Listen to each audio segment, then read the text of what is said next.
conversatorio La corriente decolonial como desafío a la vocación científica, y tenemos invitados de lujo que los voy a presentar, así que les agradecemos mucho por aceptar la invitación a este conversatorio. Bueno, contamos con la presencia de David Lehman, que es profesor emérito de Ciencias Sociales en la Universidad de Cambridge. Fue director del Centro de Estudios Latinoamericanos en 2 periodos y ha ocupado cargos de profesor visitante en universidades de Francia, España, Brasil y Chile. Ha publicado varios libros en los que aborda temáticas de religión, política, multiculturalismo y decolonialidad en América Latina. Después contamos con la presencia de Gustavo Ludueña, ya conocido acá de la casa.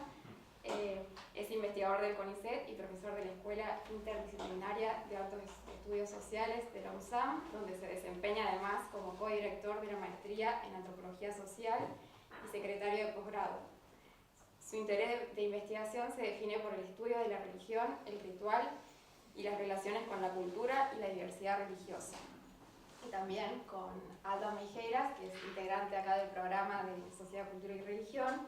Es profesor emérito de la Universidad Nacional General Sarmiento.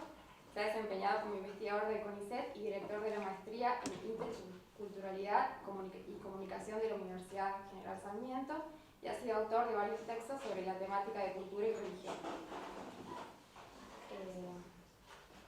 Bueno, les agradecemos mucho. No sé si quieren empezar por el orden que teníamos, como les presenté, o quieren cambiar de orden.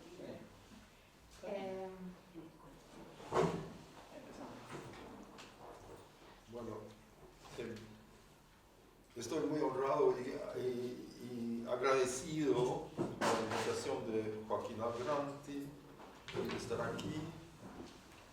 Es importante para mí porque yo sé que la investigación, la profesión científica, la investigación, la academia en Argentina están en una posición un poco de la defensiva actualmente, que espero que mejore. Entonces es importante estar aquí de alguna manera para apoyarlos a ustedes. Y además me honra mucho poder hablar de un libro un poco polémico que presenté. Estoy muy agradecido a Gustavo y a Aldo de haberle dedicado un poco de tiempo. Creo que voy a hablar como, no sé, tengo 9 puntos, pero 8 puntos. Hay 15 minutos más o menos. ¿Cuánto? 20. Entonces tal vez no los voy a aprofundar mucho, pero lanzo los temas y vamos a ver en qué terminamos. Y como se trata de un centro de estudios de la religión, al final hablo un poco de las implicaciones para el régimen de regulación religiosa, como le llaman. Bueno, sí, este libro se llama Después de lo decolonial. No quise ponerle contra lo decolonial, que sería un poco de mal gusto. Entonces, bueno, después, el subtítulo es importante. El subtítulo es Género, Etnicidad, Género y Justicia Social en América Latina. Porque lo que quiero es que se cambie un poco el énfasis de los latinoamericanos y las latinoamericanistas y de las ciencias sociales, que se cambie un poco el énfasis desde la etnicidad a la cuestión de la justicia social universal. Entonces es un plaidoyer, es una defensa del universalismo. La historia, si quiere, comienza, digo, mi generación es responsable de todo esto, porque la politización, y creo que esto es un punto importante, la politización de la profesión, de la vocación científica y no sé, empezó durante los tiempos de la guerra del Vietnam y las revueltas contra. Y también con el desencanto de lo que en ese tiempo, ustedes son demasiado jóvenes para recordarse probablemente, o seguramente, el desencanto con el modelo dominante de las ciencias sociales en torno al funcionalismo, a las teorías de la modernización, y eso acompañado con revueltas estudiantiles, el famoso año 1968.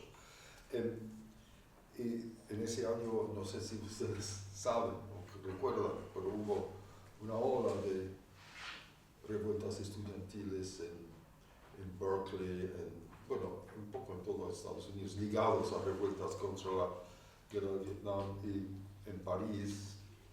Lo curioso es que esa generación no exactamente revolucionaria, rebelde si quieren, por lo menos retóricamente, después fue la misma generación que heredó de la prosperidad de los años 70 y de alguna manera también de la globalización, de la enorme expansión universitaria. Entonces dio lugar a una generación muy amplia de profesionales académicos y no académicos también, ¿no?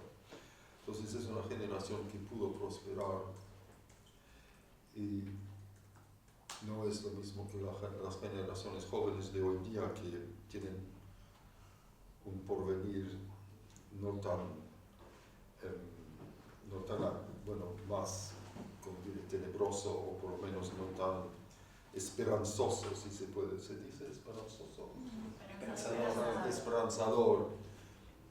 Creo que mi generación se pensaba que se podía revelar sin riesgo, si quieren, ¿no? Se sentía como que iba a heredar de algo que podía cuestionar, pero igual iba a heredar.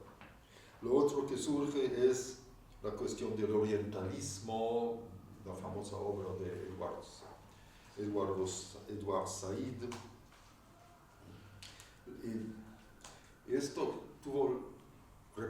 esto tuvo repercusiones en las ciencias sociales, ¿no? En Latinoamérica, las teorías de la dependencia, y en Estados Unidos, que de alguna manera siguió con su liderazgo, ahora un poco más desde la izquierda, la creciente obsesión con cuestiones raciales que se transmite a la actividad académica latinoamericana. Y en cuanto al orientalismo, y también las ciencias sociales, la crítica del supuesto de la complicidad de las ciencias sociales en lo que entonces se llamaba, tal vez todavía debería llamarse el imperialismo, ¿no?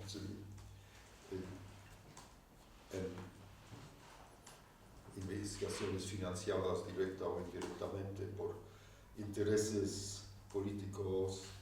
En ese tiempo la Ford Foundation era gran patrocinador de los estudios los Area Studies. Hoy en día la Ford es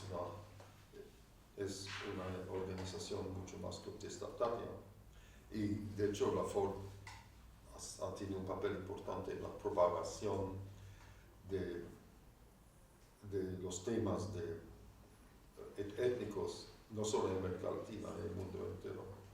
Lo interesante del orientalismo, o de la crítica del orientalismo de Said, es que Said toma el scholarship, las ciencias, digamos, la erudición orientalista, ¿no? Y no es tanto la crítica de la erudición en sí, es lo que él toma en mano o lo que él desarrolla es el uso que hace la ideología colonial de la erudición orientalista, ¿no? Los orientalistas los considera como científicos o scholars, eruditos dignos de estimación. Entonces, la cuestión es de la relación entre la ciencia y el poder. Y ahí surge la sociología engagée, militante, activista. Y después de las modas que acabo de citar, estoy corriendo, surgen ahora modas súper teóricas, esto yo creo que es importante, o hiperteóricas, o sea, Althusser. Últimamente les recomiendo la lectura de no es exacto, las memorias de Althusser, sino l'avenir dure longtemps, el porvenir, debe estar en castellano, ¿no? El porvenir dura mucho. Es muy legible, Althusser escribe muy bien. Y bueno, es escrito después del asesinato de su esposa. Pero lo que yo descubrí era que este gran teórico marxista, en el fondo, se interesaba mucho más en el psicoanálisis que en el marxismo. Llegó a interesarse, digamos, a profundizar sus conocimientos del marxismo bastante tarde, en los años 60. Vivió una vida totalmente, vivió su vida enteramente dentro de la institución más elitista de la Academia Francesa, la Escuela Normal Superior. Como era secretario general, tenía un puesto administrativo y un apartamento en la escuela. Y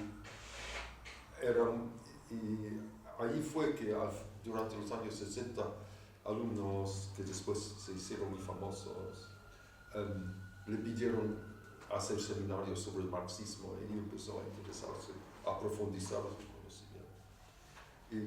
Pero igual yo creo que le interesaba más el psicoanálisis. Durante su libro se analiza a sí mismo, a su mamá, a su esposa, los analiza todos.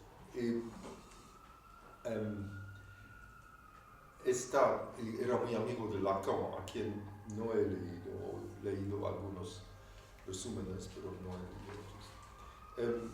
Pero lo interesante allí es que los hiperteóricos Derrida y Foucault migran a Estados Unidos, o sea, no personalmente, viajan, pero sus ideas se enraizan mucho en los estudios culturales y los estudios sociales.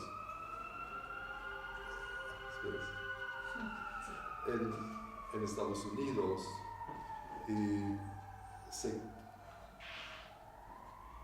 hay un artículo de, ¿cómo se llama? Una socióloga muy famosa, después se llama How to Become a French Intellectual, Leading French Intellectual in the United States. Está en American Sociological Review o American Journal of Sociology. Después les voy a decir, voy a recordarme del nombre.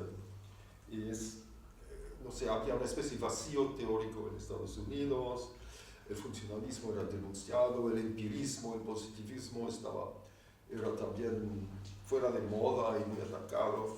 Y ahí llega Derrida, llega Foucault y les entrega una especie de aparato teórico ready-made. Al mismo tiempo hay un movimiento feminista que arrasa realmente con las ciencias sociales, con cierta razón. Pero lo que quiero enfatizar es la moda por la hiperteoría. ¿Cuánto? Ya he hablado como 10 minutos. Bueno, hay un gran crecimiento de la investigación. Es una época que ahora está llegando a su fin, por lo menos allá. Crecimiento de la investigación, de la educación superior, pero eso da también oportunidades para crear centros, seminarios, congresos, reuniones, donde se crean como lugares de cultivo de distintas corrientes, ¿no? Son como chasse gardée, se diría en francés, no sé, campos de... Coto de casa. Gracias. Coto Coto de casa. Coto de casa. Coto de casa. Sí, sí. Esa es una lógica en la academia que yo detecto bastante, ¿no? Es una analogía con un modelo, es una analogía con el modelo de la rational choice, ¿no? Como también ha penetrado en la religión, se crea seminario, se crea puestos, se influye en comités, se empieza a nombrar sus amigos, bueno, sus amigos, sí. No necesariamente sus amigos, pero gente de pensamiento idóneo, y se crean así modas, corrientes, caminos de promoción de capital personal, etc. Interesante que al mismo tiempo, hay que decirlo, surge el prestigio de Pierre Bourdieu, que es muy distinto, tiene escritos súper teóricos, pero también es un investigador con los pies en tierra, ¿no? Pies, ¿cómo se diría? Penchant, no sé. Es bastante distinto de todos estos otros y que da un poco énfasis al tema étnico.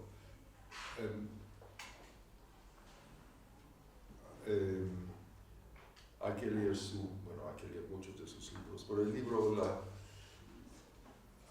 sobre la academia es una especie de obituario sobre el mundo académico que ya dejaba de existir. Eso podemos hablar después.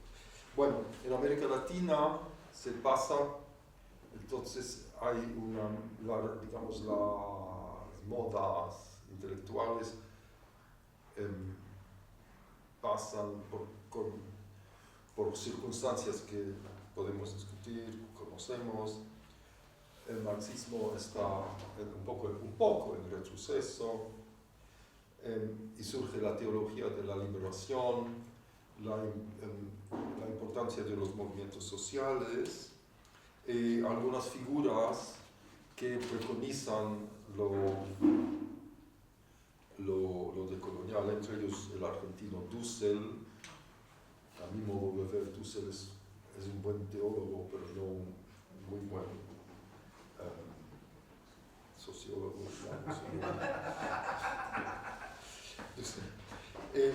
También busca legitimarse, entre ellos hay un argentino que hace un judaísmo liberador, ¿cómo se llama? No sé, está citado en el libro, pero no me recuerdo. Hace un libro en inglés sobre bueno, sí, judaísmo decolonial, que es, no sé, un oxímoron que bate los récords de los oxímoron. Él invocan al filósofo francés Levinas como ejemplo del exceso de politización de la actividad intelectual o la actividad científica. Tratan de hacer una interpretación, de calcar a Levinas sobre un modelo de opresión y oprimido, ¿no? Ahora, el problema es que Levinas es incomprensible hasta para los expertos sobre Levinas. Y es fácil de hacer estas interpretaciones, a mi modo de ver, tendencioso. Si quieren leer a Levinas, tiene sus lecturas talmúdicas, que no son tan talmúdicas, o sea, son más asequibles, more approachable. Sí, asequibles. Sí, que sus obras puramente filosóficas. Pero es un ejemplo de la influencia de la hiperteoría o la superteoría, su apropiación.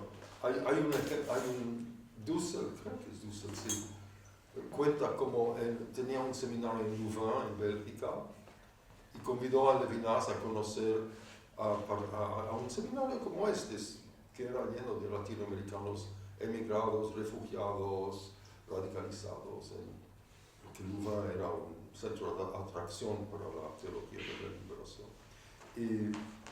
Pero tratan de persuadirlo a Levinas que su teoría debería incluir a las víctimas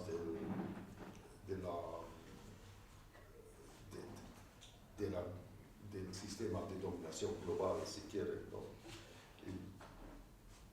Y no creo que Levinas haya sido muy convencido, pero creo que sé que en algún lugar él hace algún tipo de concesión a eso, pero Levinas era una persona que pensaba en las esferas muy abstractas, ¿no? A veces decía cosas sobre la actualidad en entrevistas y eso, pero era muy distinto y no muy pensado. Bueno, lo importante es que en esta tendencia la raza, o sea, dos cosas surgen, ¿sí? La raza y la idea de que el capitalismo mundial sale en el fondo de Potosí, si quieren, ¿no? O sea, ahí está la figura de Aníbal Quijano, el peruano, que en su juventud era un marxista muy anti-indigenista y ya mayor empezó a cambiar mucho. Y entonces él argumenta, pero sí, o sea, esto es importante, sin hacer investigación histórica, ¿no? Son afirmaciones globalizantes, oraculares, o sea, Sí. ¿no? Altisonantes, pero que no, sin fundamento ni antropológico ni histórico, ¿no?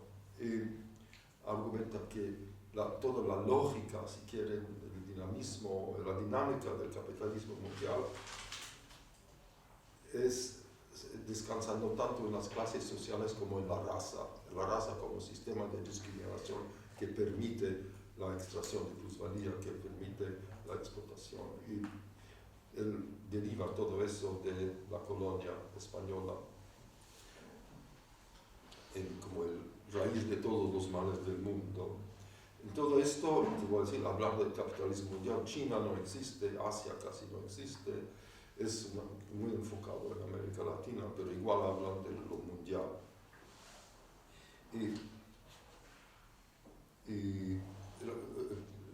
Mi crítica del uso de la raza no es que no existe discriminación racial, exclusión racial, claro que existe. Lo que critico es el binarismo de esta retórica, ¿no? Pero ha tenido mucha influencia. Les doy dos indicadores. Uno es la influencia que yo he visto mucho en el Brasil, que es, bueno, como estos países, pero con sus propias formas, por su enorme población, que la idea que Brasil es la implantación en el Brasil o la transferencia para el Brasil de un modelo binario, de un sistema, un régimen de relaciones raciales binario como en Estados Unidos, algo que Bourdieu y su amigo, ¿cómo se llama el otro? Bourdieu es Dios y él, bueno, por eso se llama Bourdieu, es... Pastelón. Chamberlain. No, vive en Estados Unidos. Huacán. Ah, ok. Huacán. Sí, Huacán, sí. No Lacan, sino Huacán, sí. Hicieron un artículo bastante incendiario en contra de las acciones afirmativas y del papel de las fundaciones americanas en Brasil. El artículo también es un poco exagerado, es el problema con la polémica ahí, pero interesante que hayan hecho esa crítica. Y claro, muchos brasileños se molestaron. Y entonces, por un lado es el binarismo, y por otro lado es esta idea de las otras epistemologías, o sea, es una radicalización de las diferencias raciales para decir, pero sin mucho conocimiento, sin análisis cognitivo, que los pueblos indígenas tienen otra epistemología. Suena importante, pero es difícil definir. Parece, porque no es decir que tienen otros saberes, otros conocimientos, que evidentemente tienen, porque tienen otra historia, tienen conocimientos transmitidos durante, bueno, no solo generaciones, siglos y siglos, y han hecho avances, o sea, adaptaciones tecnológicas, pero de alguna manera, y por su religiosidad, tienen otra forma de pensar, otra mente, pero está muy vago eso, pero radicaliza y algunos dirían, yo no iría tan lejos, pero algunos racializa, esencializa las diferencias raciales a un extremo muy cuestionable. Sobre todo, no se sabe muy bien lo que quiere decir eso de otra epistemología. El antropólogo brasileño Viveros de Castro tiene una versión de eso, ¿no? Que es su perspectivismo, el que no conozco a fondo. Entonces, estas son dos cosas, la otra epistemología y el modelo binario. Bueno, ya, ok.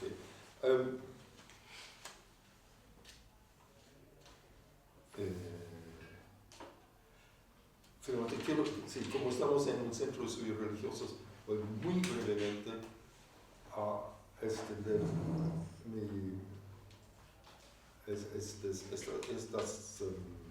estos planteamientos a la cuestión del régimen de lo que yo llamo regime of religious regulation, del sistema de regulación de la religión y de lo secular, o sea, la fijación o no y la porosidad ahí viene el problema, de la separación de lo secular y lo religioso, porque hay una ironía interesante aquí, que este régimen si quiere, es de alguna manera colonial, en el sentido que es una idea que viene del cristianismo europeo, sin duda, que se implantó en América durante la colonia, porque es la iglesia que inventó la separación de lo secular y lo religioso, hasta con los propios religiosos prelados, ¿no? Los prelados seculares y los de las órdenes religiosas. Y entonces permite la creación de aparatos burocráticos separados de los religiosos. E implanta poco a poco,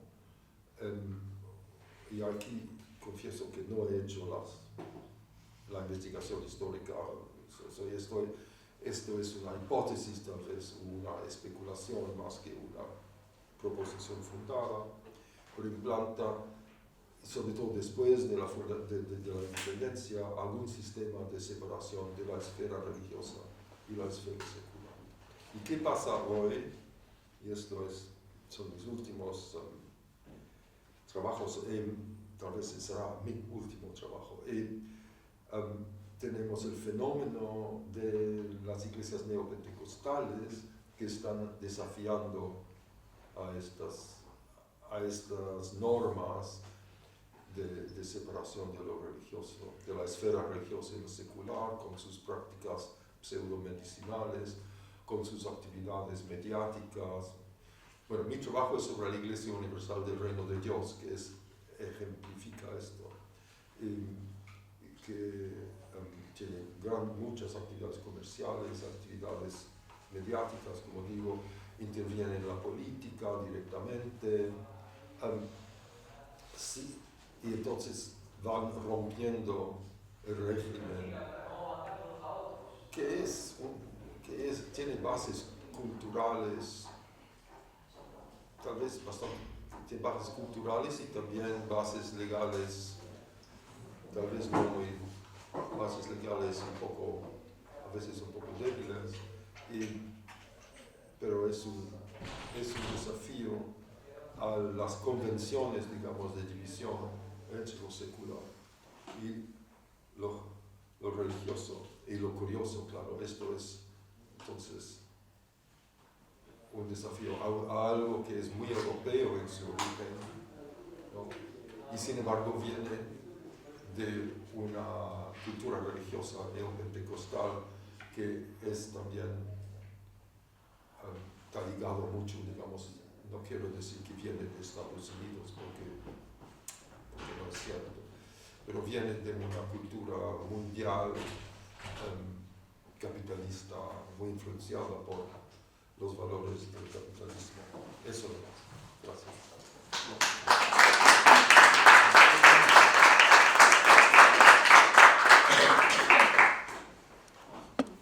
Muchas gracias, David.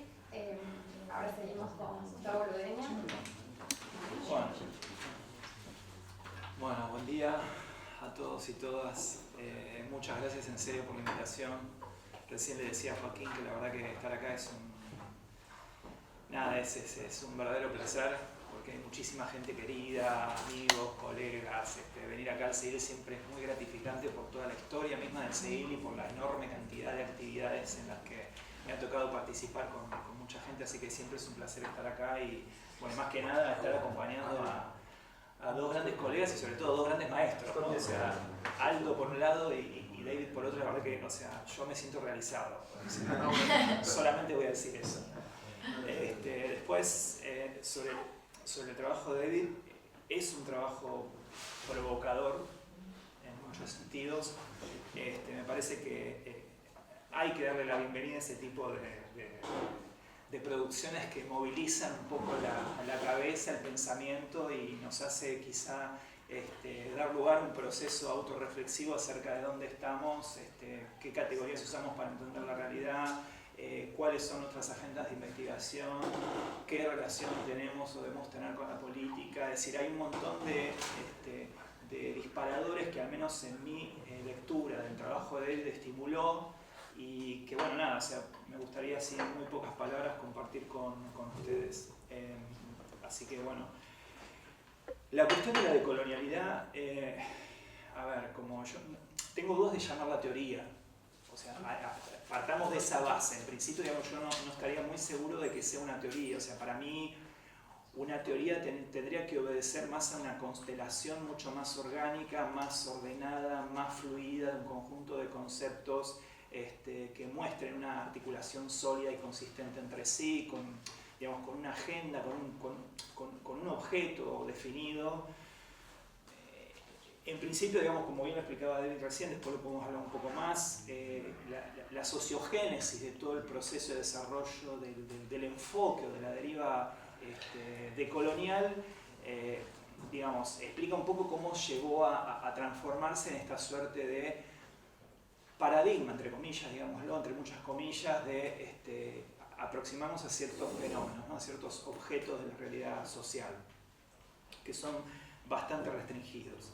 Hay, digamos, dos o tres cuestiones que me parecen claves para entender lo decolonial. Yo, digamos, no sé qué tanto están ustedes familiarizados con esto. Yo no soy un especialista en absoluto en esta materia. Escribí ahí un par de cositas más para la charla de hoy que me inspiró un poco el trabajo de David. Pero en principio, digamos, lo decolonial podría decirse que se ordena sobre la base de estos dos o tres ejes. En principio, de que el colonialismo aparece como una suerte de explicación y de categoría heurística comprensiva de, podríamos decir, casi todo lo que ocurre en la vida social. Con foco, digamos, en tres ejes que son la raza, el género y lo étnico. Y por lo tanto eso ya establece una suerte de recorte empírico respecto a cuáles van a ser los referentes de interpelación desde este paradigma decolonial. Después, hay una cuestión que también David señala muchísimo y es parte de su crítica, que después la podemos conversar también, que, digamos, como paradigma surgido en las ciencias sociales, en un conglomerado de ciencias sociales. Yo, digamos, cuando era estudiante, ya por los 90, la primera vez que escuché hablar de lo decolonial no fue de la antropología, no fue de la historia ni de la sociología, sino que fue de unas amigas que tenía en la carrera de letras. Che, ¿lo conoces a Walter Miñolo? Nunca lo había escuchado, ¿no? Entonces, ese ya es un dato interesante, ¿no? De dónde surge, cuál es el corpus empírico sobre el cual, digamos, comenzó a problematizarse toda esta cuestión. Muy en sintonía con el trabajo de Edward Said sobre orientalismo, que fue, digamos, un trabajo, sigue siendo un trabajo emblemático para comprender las relaciones entre Oriente y Occidente. Digamos, a partir de esto, se produjo como una suerte de, en la misma producción de este paradigma, una suerte de concentración sobre lo que es lo epistemológico. No lo político, no tanto lo político, como dice David ahí, no tanto lo económico, como, digamos, nosotros por ahí estamos más acostumbrados, quienes nos formamos en los 90, los 80 y más para atrás, que la politicidad y lo económico y la economía política es una cuestión fuerte y que, sobre la cual reposa todas las relaciones y la materialidad de la vida, ¿no? O sea, acá hay como una suerte de toma de distancia de todo eso para concentrarse más en lo que lo decolonial entiende por epistemológico. Ahora podemos hablar sobre ese tema, pero obviamente tiene más que ver con las cuestiones de los saberes, más que de las formas de conocimiento, diría yo, en el caso del decolonial. Y quizá un tercer eje, que me parece que también es como definitorio de lo decolonial, que se entronca tanto con el primero como con el segundo, que es la colisión de mundos, que siempre es violenta, siempre está atravesada por el poder y siempre genera, digamos, una estructura de relaciones asimétricas entre esos mundos. O sea, esto me parece que es clave como para entender a muchos de estos autores, que en general son latinoamericanos o son latinoamericanos residentes en Estados Unidos. O sea, no hay demasiada, me parece, vuelta en ese tema.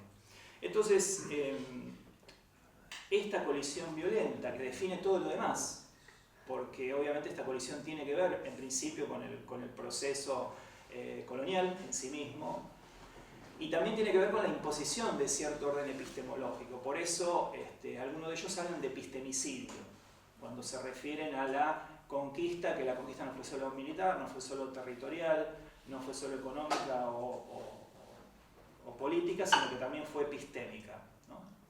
Entonces, a veces es como, en este sentido, y hago un paréntesis, a veces es como también difícil entender de qué manera lo colonial no termina siendo explicado por otro tipo de variables, ¿no? Ahora lo vamos a decir porque eso también tiene que ver con parte de la crítica o de los comentarios, así, observaciones, si quieren, que me despertó el trabajo de David.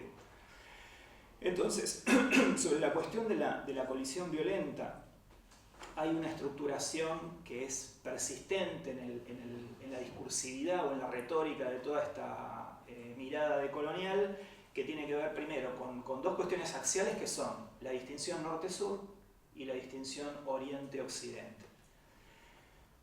La distinción oriente-occidente es casi, podría decirse, y perdón la ignorancia, pero una suerte de familiaridad casi genética con los estudios postcoloniales, ¿no? Que también surgieron a partir del trabajo de Said, como todos ustedes saben.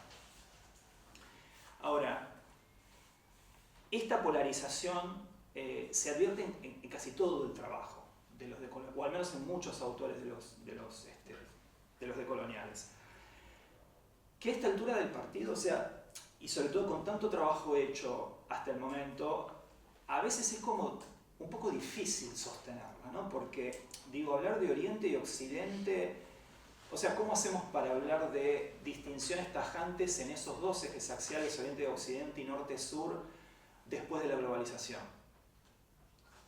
Digamos, con mundos donde, digamos, uno puede identificar, y ya hay estudios realizados, con flujos globales de información, de finanzas, de objetos, de personas, digo, o sea, estamos en un grado de movilización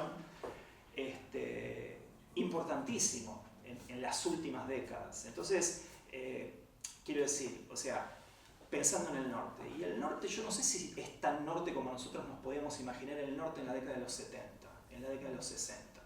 Hoy por hoy, digamos, en muchos establecimientos de toma de decisiones financieros, económicos, académicos, políticos, etcétera, etcétera, en esos cargos de decisión hay gente que no proviene del norte, que proviene o del oriente o que proviene del sur. Entonces, digo, me parece que a veces esta cuestión de la polarización axial que plantea, estas polarizaciones axiales que plantean este tipo de estudios, digo, yo no sé hasta qué punto son asignables a una paleta cromática binaria entre blancos y negros. Me parece que hay muchos grises en el medio que no sé hasta qué punto estos estudios se detienen o contemplan. En relación con todo esto, digamos, Mignolo, y en esta actitud más contestataria hacia todo lo que tiene que ver sobre todo con Occidente, con lo moderno, y con la construcción en que la ciencia, que a la sazón es un producto de Occidente, es un producto europeo y por tanto también sujeto a crítica por parte de los decoloniales, ¿sí? Desestima la idea de hablar de estudios desestima de la idea de hablar de estudios decoloniales y prefiere hablar de investigación decolonial. Esto es algo que dijo recientemente en una conferencia que dio acá en Uruguay. Pero que también es algo sobre lo que vienen trabajando antes, ¿no? Es decir, acá hay como toda una cuestión crítica sobre la forma de producción científica. Porque también, de nuevo, es una producción de la modernidad. Ahora me voy a detener un poco más en la modernidad. Para ello, digamos, para el paradigma decolonial o la deriva decolonial, la idea del poder es central. Nosotros sabemos que desde Foucault en adelante hubo en todo el campo de las ciencias sociales una focalización cada vez más concentrada en el poder como objeto, ¿sí? Que tiene que ver también, y hago otro paréntesis acá un poco con lo que decía David antes, acerca de cómo ciertos autores, ciertos conceptos o ciertas teorías se instalan, no mágicamente, en las distintas academias nacionales. Digamos, la idea de poder, la idea de sujeto, la sexualidad, la soberanía, la gobernanza comienza a llegar en Estados Unidos y comienza a divulgarse desde ahí al mundo a partir de mediados de los 70, cuando a Foucault lo invitan en la Universidad de California, que lo invitan a dar sus primeras charlas y comienzan a aparecer sus primeras traducciones. Lo mismo podemos decir de Bourdieu, ¿no? O Bourdieu, no sé cómo se pronuncia, siempre lo pronuncio Bourdieu, pero... Entonces, quiero decir, hay toda una cuestión de la economía política, de la circulación, de los prestigios, de las obras, de los autores, de los libros que tienen efectos sobre las academias locales, ¿no? Entonces, eso me parece también importante decirlo. Pero volviendo a la cuestión del poder, esto que dice Mignolo y que obviamente también replica en el resto de los ¿cómo se dice?, decoloniales, apuntan a una suerte y para mí hay como una suerte de diálogo más acentuado con el psicoanálisis en Mignolo, más que en el resto de los autores, en donde el poder aparece como una suerte de impronta inconsciente, es decir, nosotros no sabemos, pero estamos siendo objetos o sujetos de colonialismo. El poder colonial, como lo llamó, o la colonialidad, como la llamó en algún momento Quijano, que recién referenciaba, ¿cómo se dice?, David también. Entonces, yo, digamos, no sé si eso verdaderamente obedece a una suerte de reacomodamiento del paradigma para no fracturarlo, o a qué, ¿no? O sea, me cuesta darle como... digamos, encontrar cómo podemos observar ese poder y cómo se puede ver, más allá incluso de los grupos o las colectividades particulares con las cuales, digamos, a menudo trabajan o sobre las cuales importan para ellos, ¿no?, en su agenda. Es decir, poblaciones que obviamente han sido objeto de un proceso de estigmatización histórico, ¿no?, o de exclusión histórico. Grupos de afrodescendientes, pueblos originarios, etc. ¿no? Entonces, ahí, digamos, es como que parecería ser que el paradigma podría tener cierto grado de, si se quiere, de eficacia en cuanto a la dimensión explicativa, sociológica, antropológica. Ahora, hasta ahí, ¿no? Y corriéndonos de ahí, digamos, yo no sé cuál es el alcance. Es decir, acá lo que me estoy preguntando es de la eficacia explicativa, como nosotros conocemos la definición de explicación, de lo que la deriva colonial postula como poder, como dominación, como hegemonía y demás, ¿no? Después, la crítica de la modernidad obviamente es otro de los aspectos importantes sobre el cual se detienen los decoloniales, que es interesante también. A ver, otro paréntesis acá, o sea, a mí me parece que está muy bien la reflexión que proponen en su conjunto, o sea, a mí me parece que es saludable teóricamente, saludable científicamente, promover siempre o propender hacia construir teorías o conceptos o paradigmas que a nosotros nos permitan, en principio, entender la realidad en la que vivimos y, si se puede, transformarla para bien de todo el mundo, ¿no? O sea, ese es un poco, creo, el objetivo de máxima. Así que en ese sentido lo celebro. Lo que no quiere decir que por ahí encuentre algunas dificultades. Entonces, volviendo a la cuestión de la modernidad es también un producto europeo. Es un producto de Occidente, es un producto que está plagado de principios eurocéntricos y que por lo tanto es un ejemplo contundente del poder de lo colonial. Por eso distingue lo que es modernidad de lo que es modernización. La modernidad se caracteriza sobre todo por una suerte de lo que llama Mignolo como una retórica salvacionista, según la cual la modernidad promete progreso. No, es inconcebible entender la modernidad si no se la entiende a través del progreso, que puede ser el progreso tecnológico, etc. El progreso de las instituciones, sobre las cuales tampoco se detiene demasiado el decolonialismo, y es algo que también David menciona en algún punto, ¿no? O sea, focalizarse sobre esta cuestión de los sistemas políticos, las instituciones, yo agregaría los estados, ¿no? Porque acá hay otro problema, es decir, hasta qué punto muchas de las observaciones que realizan los decoloniales respecto a todo esto que cuestionan y al poder, ¿dónde queda el Estado en todo esto? ¿Cuál es el rol del Estado en todo esto? ¿Cuál es el rol de los movimientos o las instituciones políticas, ¿no? O sea, es como que este poder inconsciente del que habla Mignolo está ahí presente. Me hace acordar a ese texto famoso de Derrida sobre lo espectral o la espectralidad. Es como que el poder es una suerte de fantasma que uno no lo ve pero que está presente y que tiene una eficacia en cuanto a su capacidad de producir poder sobre las personas, pero sobre todo en un poder ejercido sobre la manera en la que piensan, que uno podría transmitir, o sea, uno podría decir también que es en las cosas que hacen, ¿no? Si asumimos que hay una relación entre pensar y hacer, pero bueno, esta es otra cuestión. Entonces, esta retórica de la salvación de la que habla Mignolo también tiene que ver con esta crítica feroz que le hacen a la modernidad, como una suerte de promesa que deriva en modernidades que no terminan de ser otra cosa que réplicas de la colonialidad. Es decir, los procesos de modernización no permiten a las sociedades salir del círculo vicioso de lo colonial. Bien, después una forma de pensar la realidad, me da la impresión, que se fijan como objeto en los decoloniales, es también el grado de envergadura, ¿no?, de esos objetos. Porque son, o sea, uno que en la investigación que, no sé, que hago yo, que hacen algunos colegas, quizá algunos de ustedes también, que son trabajos como más focalizados, siempre tratamos de entender objetos que son más o menos limitados, con fronteras más o menos visibles, qué sé yo.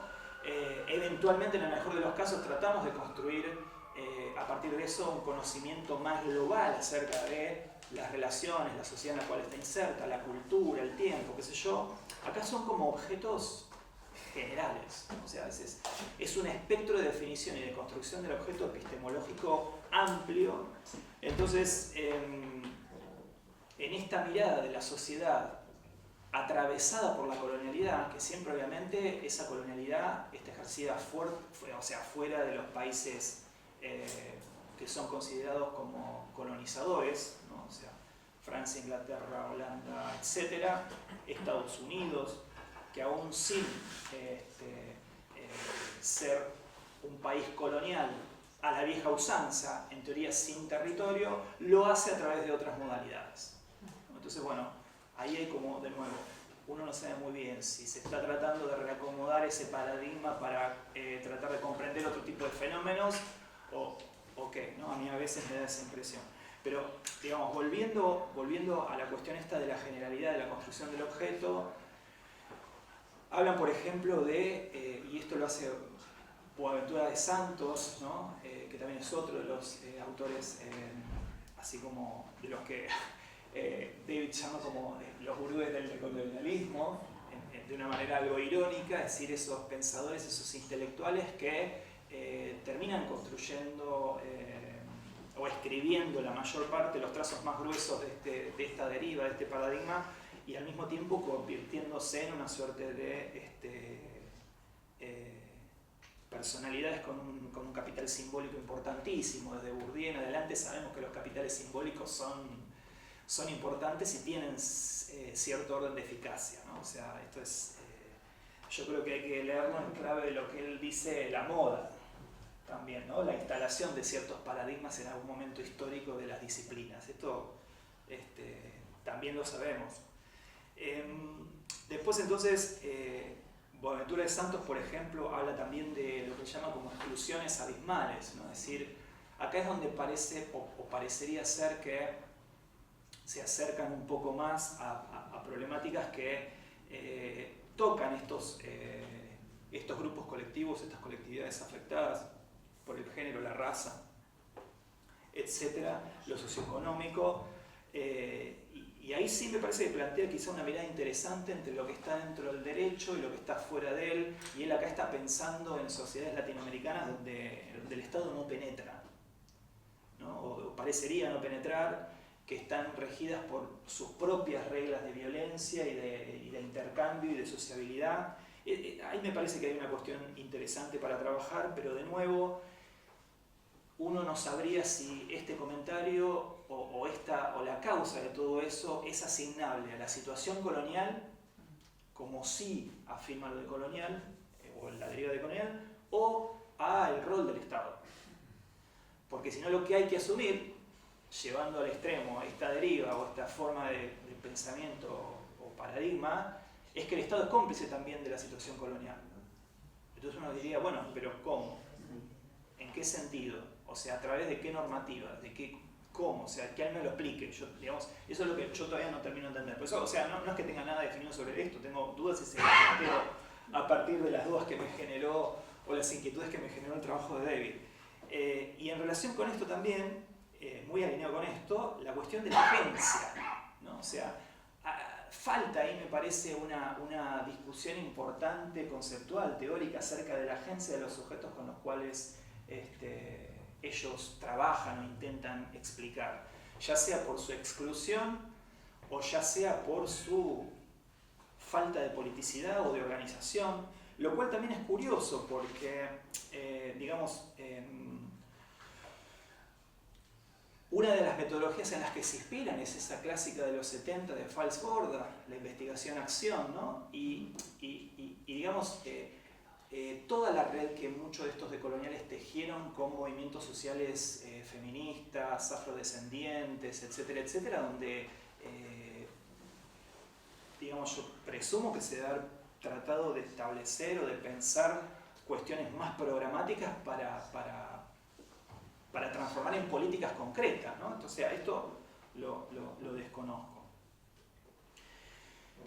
La cuestión y esto tiene que ver básicamente con lo epistemológico, porque las formas de conocimiento son asignadas a cada una de estas colectividades o grupos, ¿no? Lo cual también es discutible. O sea, es cierto que distintos grupos, colectividades saberes, uno puede decir, bueno, tienen distintos saberes, esto está recomprobado, qué sé yo, los saberes sobre salud que tienen los toba, que tienen los como, los mapuche, o los intercambios que se realizan a partir de las terapias complementarias. Hay algunos experimentos en curso o algunas experiencias en curso en distintos lugares que hablan más de confluencias más que de separaciones y de intercambios más que de aislamientos.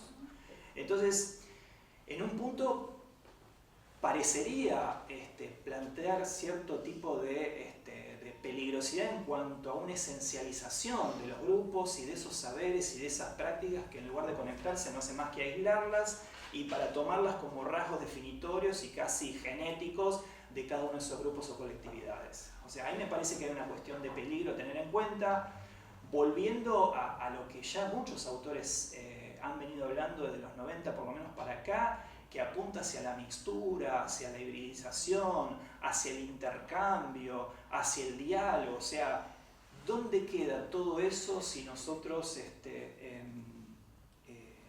reforzamos esta cuestión de las epistemologías propias y de los saberes propios que parecen que son o quieren ser o pretenderían ser supuestamente antimodernos? Lo que David ahí refuta en muchos casos. Porque David nos dice, ojo, que muchos de estos grupos quieren ser modernos. De lo cual también tenemos ejemplos. En poblaciones originarias, en poblaciones de lo que ustedes quieran. Entonces, eso como que genera cierto tipo de contradicción interna hacia adentro de estas mismas derivas decoloniales o decoloniales.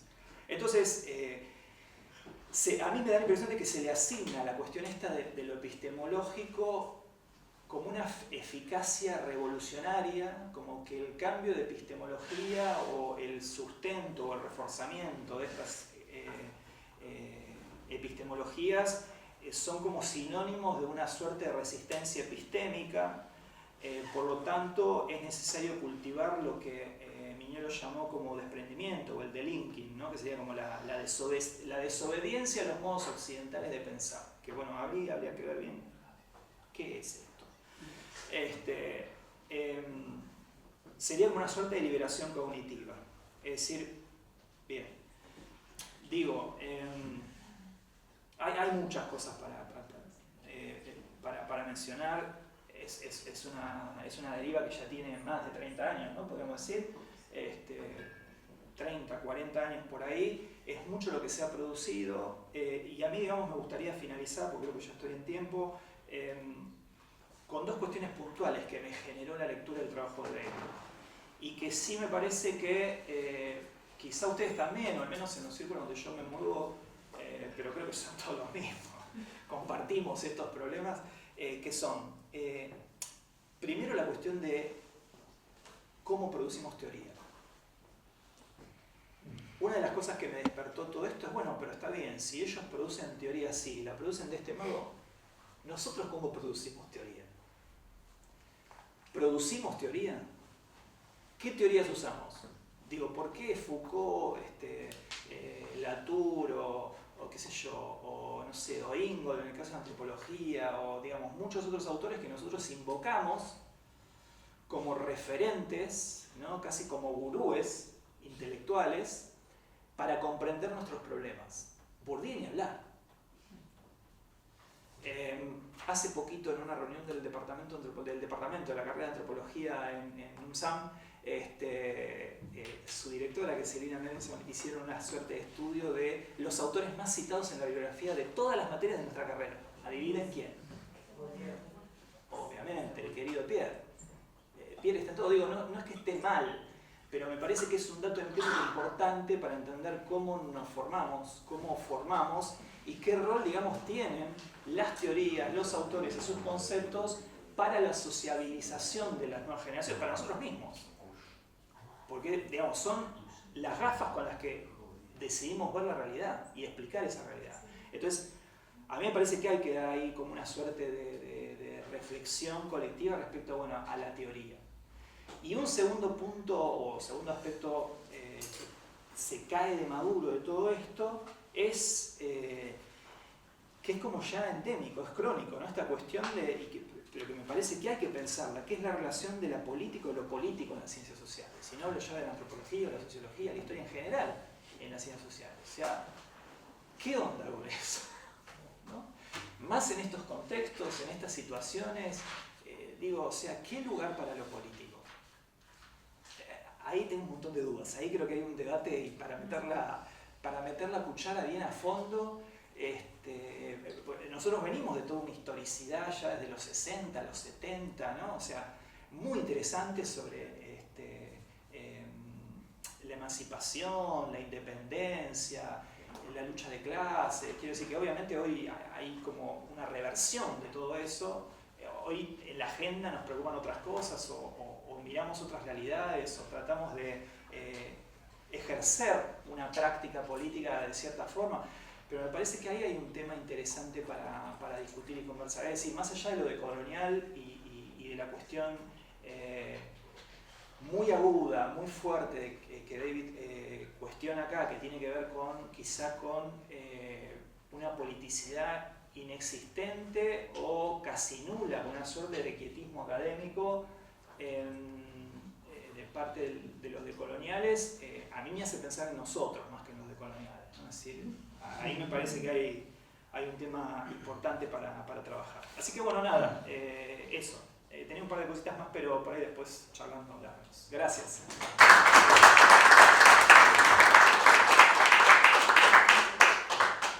Bueno, muchas gracias, Gustavo. Ahora finalizamos con Aldo y después seguro abrimos para preguntas. Bueno, voy a tratar de no extenderme demasiado. Primero agradecer a Joaquín, a Sol, bueno, a los compañeros del programa que me han dado la posibilidad de conversar sobre este tema tan interesante, de poder compartir la mesa con David, que bueno, sabemos todo su interés por los temas latinoamericanos, y con Gustavo, que hace muchísimo que no nos veíamos y que hemos compartido muchos encuentros, ¿no? En principio, nos ha convocado el artículo de David sobre, más allá de la decolonialidad, ¿no? La discusión sobre algunos conceptos, de la cual digamos, el artículo es una versión abreviada del libro que ha escrito y que personalmente yo no lo he leído, hago esta aclaración porque no he tenido acceso al libro, pero sí al artículo y he tratado realmente de aprovecharlo y leerlo con mucho detenimiento, ¿no? En principio creo que, bueno, coincido también con lo señalado por Gustavo en relación me parece que siempre es auspicioso someter a una teoría y a conceptualizaciones a una mirada crítica. Me parece que es la manera de poder construir conocimiento con un fundamento, que es lo que hace esta posibilidad de participar de una comunidad científica en general. En este sentido me parece que es muy bienvenido. El trabajo de David concretamente ingresa de lleno en la polémica sobre los estudios culturales. No se anda con chiquitas, diríamos nosotros, ¿no? No se anda con pequeñas cosas, o sea, hace cuestionamientos que van a aspectos nodulares, digamos, de la teoría decolonial y en algunos puntos más en particular, pero tiene una crítica muy profunda sobre la teoría, que se une a otros trabajos y a otros autores que han hecho este tipo que están insertos en esta polémica y en este debate. Uno debería decir que es un debate sobre el cual hay autores que tienen afinidad con los estudios culturales o que por lo menos teniendo ciertas apreciaciones, digamos, críticas, sin embargo, recuperan elementos de la teoría decolonial, y otros autores que directamente pasan a criticarla fuertemente.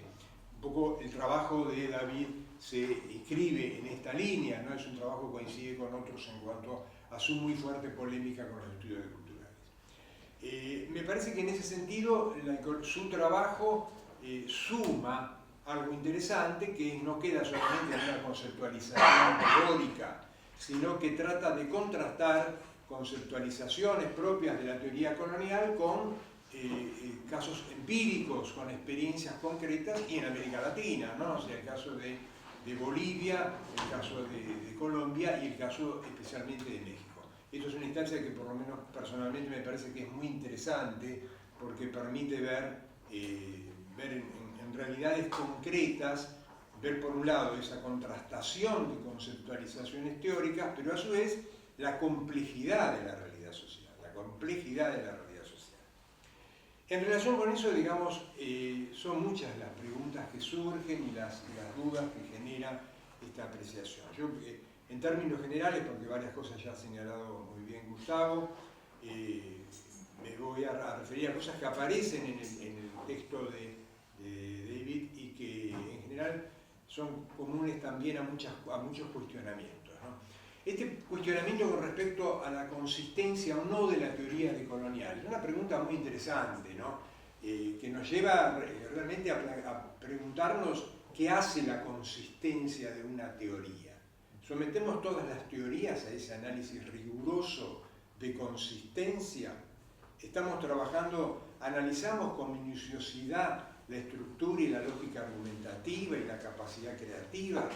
Este es un elemento que me parece importante para preguntarse, para poder plantear que en realidad un juicio sobre lo que podríamos denominar el carácter de rigurosidad y conceptualizaciones que constituyen una teoría o no, o un relato, ¿no? Un relato ideológico como tantos relatos ideológicos, como tantos relatos y análisis que hemos percibido, analizado en la teoría y que de alguna manera, y los latinoamericanos en particular lo sabemos muy bien, por ese enorme respeto a gurúes, porque gurúes hay en todos lados, y hemos podido abrevar de varios gurúes, hemos podido, digamos, hemos asumido quizás sin la suficiente crítica o sin el suficiente análisis.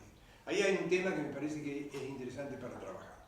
Hay elementos que señala David y que me parece que son interesantes y que coinciden también con una fuerte crítica, que es que algunas afirmaciones de la teoría decolonial tienen un carácter muy totalizante, un carácter como si hubiera sido una explicación única unicausal de la realidad, ¿no? Como si fuera la única explicación. Este es un elemento que realmente es diríamos, negativo, porque sabemos que en esa complejidad de la realidad no hay una única lectura. Entonces, me parece que es un elemento que es realmente de vulnerabilidad en la teoría decolonial y que lo apunta David con certeza. Hay otro elemento que también ha salido acá en la mesa y que creo que es necesario destacar, que es en muchas apreciaciones de la teoría decolonial aparecen reparos, por no decir en el fondo negaciones, a asumir con una mirada más amplia la enorme heterogeneidad de aportes que hay en el pensamiento europeo y en distintos pensamientos vinculados con la modernidad, en la cual los autores también discrepan entre sí, y entre ellos hay miradas que son realmente yo diría, muy fecundas, y se lo sabemos también, para el conocimiento de la realidad social. Entonces me parece que ese reduccionismo que hace a rechazar ciertas miradas de lo que sería el pensamiento europeo o de los grandes teóricos, realmente es muy vulnerable y requiere ser analizada también con mucha minuciosidad. Otro punto que me interesa también ver, que es el tema de la modernidad, o sea, no es un tema menor, el tema de la modernidad, bien lo ha señalado acá también Gustavo, esta llegada de la modernidad, ¿no? El mismo David habla sobre su mirada sobre múltiples modernidades, ¿no? Sabemos que esa modernidad ha atravesado América Latina y también ha habido en esa modernidad replanteos distintas de esa modernidad, producto justo de esta complejidad de la realidad social en que los procesos y las situaciones no se dan en forma pura, o sea, se dan en forma compleja y en la cual se generan distintas articulaciones que generan a partir de las mismas respuestas que también son, en algunos casos originales, en otros casos en forma mucho menor o muchas veces exclusivamente reproductiva. Un punto que me parece también muy interesante para analizar, también lo señala como un cuestionamiento de una vulnerabilidad David y lo ha planteado también Gustavo, es este asunto de una crítica que se percibe en lo decolonial o una mirada hacia la mezcla, ¿no? Entre paréntesis la mezcla, ¿no? O sea, estos procesos de articulación que toman distancia de miradas muy puristas, de un esencialismo indígena en algunos casos, sin considerar justamente esa complejidad de la realidad. Este tema de los mestizajes y cómo se despliegan en América Latina me parece que es un elemento clave. Todos estos puntos requerirían un análisis en profundidad, me parece un gran debate. En ese sentido, asumo que quizás en tu libro, David, seguramente lo desarrollarás con más minuciosidad, pero por lo menos poder señalarlos y puntualizarlos, estas limitaciones existentes en esto que llamaríamos teoría decolonial. Frente a lo cual, dos posturas que me parece que no hay que olvidar. En primer lugar, que hay diferentes perspectivas de construir conocimiento social. No hay una única perspectiva de construir conocimiento social. Y esa diferencia está cada vez más presente en las distintas elaboraciones que se producen para tratar de interpretar y comprender la realidad. Y por otro lado, ninguno de los planteos existentes agota la complejidad de la realidad social. Llámese teoría decolonial o llámese otra teoría. Ninguna agota esa complejidad, porque cuando empezamos a abrir esos planteos nos damos cuenta de las vulnerabilidades. Los vamos a encontrar en los gurúes nuestros, en los gurúes de otros lugares. Vamos a encontrar esas vulnerabilidades. Pero ahí está la importancia de poder recuperar, de poder tomar en toda su valía esa capacidad creativa que nos permite muchas veces poder recuperar interpretaciones de una realidad que encontramos con grandes dificultades para hacerlo en contextos que son muy diferentes. Entonces me parece que eso también es un elemento clave. Tampoco esa perspectiva de la homogeneidad de la teoría decolonial, que aparece muy fuerte en afirmaciones del grupo Modernidad y Colonialidad, ¿no? Como si sería, esta es la última verdad a la que hemos podido llegar, ¿no? También aparece con ciertas vulnerabilidades, porque, bien lo señala David, hay discrepancias dentro del grupo de Modernidad y Colonialidad, y hay divergencias que cuestionan algunas de las afirmaciones. O sea, que estamos ante un tema que ese carácter monolítico, cuando lo empezamos a abrir, nos damos cuenta que tiene serias irregularidades. Yo lo que me quiero detener en particular es sobre un punto que me parece clave y que veo escasamente desarrollado en el trabajo de David, por lo menos en el artículo, si bien avanza sobre él, pero desde mi perspectiva me parece que debería ser más profundamente desarrollado, y que hago la aclaración que quizás o seguramente en el libro lo esté más, ¿no? Ese aspecto para mí tiene que ver con una escasa consideración del contexto y del marco en que surgen la teoría o los planteos decoloniales. ¿Por qué? Porque ninguna teoría surge de la nada. Hay un proceso, hay un contexto en el cual se genera esa teoría. Y en este caso en particular, la teoría decolonial está varios de sus conceptos están profundamente enraizados en la fecundidad del pensamiento latinoamericano. Un pensamiento que no empieza en el 93 con estudios, con seminarios, con congresos que sabemos que están tenidos de ese academicismo que en Estados Unidos ciertos grupos latinoamericanistas, muy ligados en general a las letras, llevaron a cabo, sino que está imbuido de una profunda reflexión marcada por los procesos con los que estaba viviendo Latinoamérica. Eso me parece que es clave tener en cuenta. Me parece que hay también poner claridad con respecto a la necesidad de diferenciar algunos conceptos claves que constituyen un eje modular de lo que va a explicitar la teoría decolonial, de otros conceptos que implican una mirada nueva que hacen algunos autores decoloniales y que creo que son los que quizás son más proclives a la disputa y a realmente ponerlos bajo un ámbito de fuertes preguntas y fuertes interrogantes para ver realmente qué capacidad explicativa tiene. Pero no implica invalidar la problemática decolonial en su conjunto. O sea, ¿a qué me refiero sobre esto? Me voy a referir a tres aspectos, algunos de los cuales hemos señalado acá, que son el tema del universalismo, que es un tema central que abarca David en su trabajo, muy vinculado, vamos a ver, con el eurocentrismo, todo lo que va a implicar en este sentido esta imagen de el eurocentrismo como formando parte de ese paradigma moderno occidental fuertemente europeizante, y un tema enormemente polémico y creo que muy interesante para desarrollar, que es el tema epistemológico, ¿no? El tema de las otras epistemologías, ¿no? O sea, cuál es el lugar o no de esas otras epistemologías. En principio quiero hacer alusión a esta instancia por la que digo que está profundamente enraizado en la tradición del pensamiento latinoamericano. ¿Por qué? Porque de alguna manera tú haces una referencia a los predecesores del decolonialismo y pones el acento fuertemente en la figura de Fanon, entre otros, ¿no? O Levinas, que decíamos también en este momento, y después también aludes con tus recaudos, ¿no?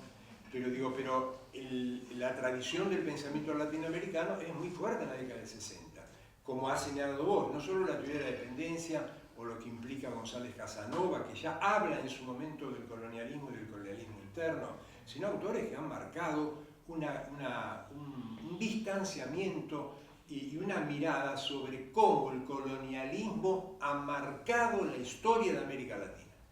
O sea, desde Darcy Ribeiro, Mariátegui, una cantidad de autores, y bueno, Quijano, Dussel, que han fuertemente atravesado eso. La teología de la liberación hizo lo suyo, porque tenemos, quienes estamos trabajando en el tema de religión, vemos que las incidencias, la influencia del pensamiento de la teología de la liberación no solo se tradujo en realmente reflexiones importantes en el ámbito académico, sino también en el ámbito político, enormes consecuencias, ¿no? Entonces me parece que es un elemento clave. Y un elemento que para mí es fundamental, que es la filosofía de la liberación.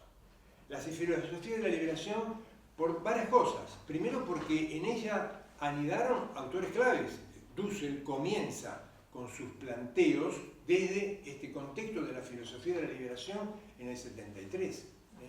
Dussel, Carlos Cuyen, Arturo Roy, Rodolfo Kusch, son autores que marcaron fuertemente un pensamiento que va a redundar no solo en la perspectiva de la filosofía, sino en sostener una argumentación por la cual van a cuestionar el universalismo, que aparecía hasta ese momento como un universalismo estrechamente unido al paradigma europeizante.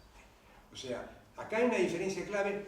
David toma una apreciación con todo derecho de lo que es el universalismo, la restringe a una mirada en particular, ¿no?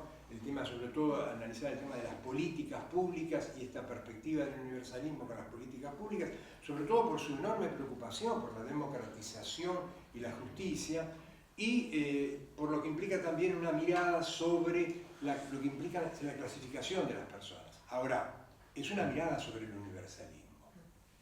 Lo que plantea David es que esa mirada es propia de los decoloniales y es lo que a él le permite contraponer, digamos, políticas de alguna manera más universalistas con políticas autonomistas, más que ponen el énfasis exclusivamente en la identidad. Pero es una mirada. A mí me da la impresión, y coincido con esto con varios autores, que en realidad el sustento del universalismo que toman los decoloniales no es novedoso, sino que se sustenta en todos estos parámetros que surgieron desde la década del 70 y que fueron profundamente desarrollados. Lo plantea Dussel en varios de sus trabajos, sobre todo en el primer manifiesto del Grupo de Filosofía de la Liberación en la Argentina, y lo profundiza fuertemente Rodolfo Kusch en sus trabajos, donde analiza que en realidad no se está en contra del universalismo como la posibilidad de construir un conocimiento que dé respuestas fundamentales a la problemática del humano, sino un universalismo abstracto que llegó a América Latina encubriendo una mirada determinante del paradigma modernizado. Esto es una instancia. Era un universalismo abstracto, pero que en los hechos encubría una mirada concreta, de un universalismo concreto. En ese sentido, me resulta muy, no sé si cómico o gratificante, pero real la perspectiva de Lins Ribeiro, de Gustavo Lins Ribeiro, ¿no? Cuando critica al universalismo y dice es un particularismo con un ejército detrás. Es una mirada muy puntual, ¿no? Pero digo, la realidad es que cuando Kusch habla del universalismo, habla de un universalismo situado. Él dice, no hay universalismo que no sea situado. Y desde esos universalismos situados que se avanza en la construcción de parámetros que hacen a lo que implica la posibilidad de crecimiento de lo humano, del pensamiento humano. Es interesante porque Mario Casalla, que es otro de los miembros de este grupo, aclara muy bien que no se trata el universalismo situado de un encerramiento en el particularismo, sino de una perspectiva mucho más abierta. Ese universalismo coincide con la crítica feroz que hacen al colonialismo distintos de estos pensadores que estoy señalando. Y esa crítica al colonialismo es una crítica a esa mirada eurocéntrica. El mismo Kusch va a avanzar sobre esto, incorporándonos en una perspectiva fuertemente vinculada a la discusión epistemológica, porque va a señalar que en realidad, de la misma manera, el pensar tampoco es un pensar abstracto, siempre es un pensar situado. Y va a poner el énfasis en que no tanto en cómo o exclusivamente en cómo se produce el conocimiento, sino dónde se produce el conocimiento. Y dónde se produce el conocimiento siempre tiene que ver con estructuras de poder y con estructuras en las cuales los contextos han avalado fuertemente un determinado tipo de mirada sobre la realidad, que en última instancia fue la que fundó el colonialismo en América Latina y en el resto del mundo. Pero Kusch dice, el pensar también es un pensar situado. Y va a decir, es un pensar en este caso, para nosotros, para los latinoamericanos, desde la América profunda, va a decir Kusch.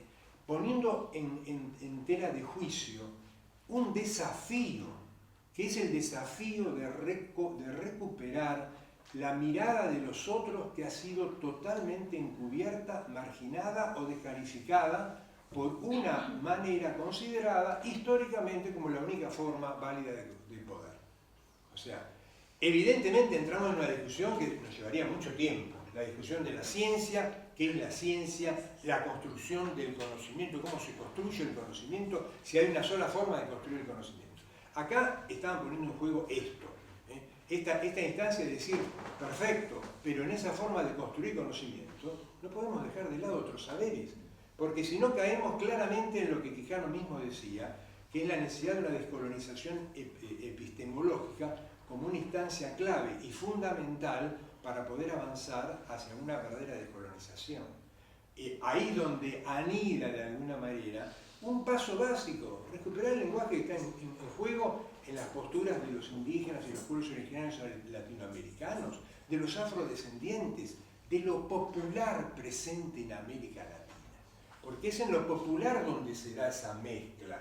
Es en lo indígena donde se da la mezcla y es en lo popular. Es interesante porque hay trabajos, tenemos una cantidad de trabajos al respecto, porque me parece que esto es lo importante, ¿no? Que no solo es avanzar en cuanto a percibir discursos de carácter ideológico o de carácter exclusivamente filosófico, sino también avanzar en procesos históricos concretos para poder percibir cómo se han dado esos procesos. Porque si no, caemos en esta instancia que señala muy bien David, de decir, bueno, ojo, si no hay suficiente investigación histórica. Y la realidad es que no ha habido suficiente investigación que haya recuperado adecuadamente no solo estas perspectivas del mundo, sino estos saberes, estas cosmovisiones.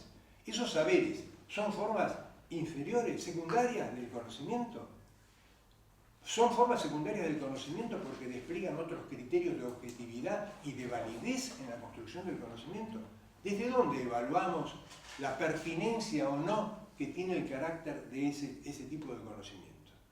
Cuando uno analiza, por ejemplo, los trabajos de Sterman sobre los pueblos andinos, ¿no? Y Sterman analiza el caso de Aymarás y de Quechua y dice concretamente, hay un pensar andino en el cual se supera la lógica que ha estado marcando los procesos de construcción de conocimiento en el mundo occidental.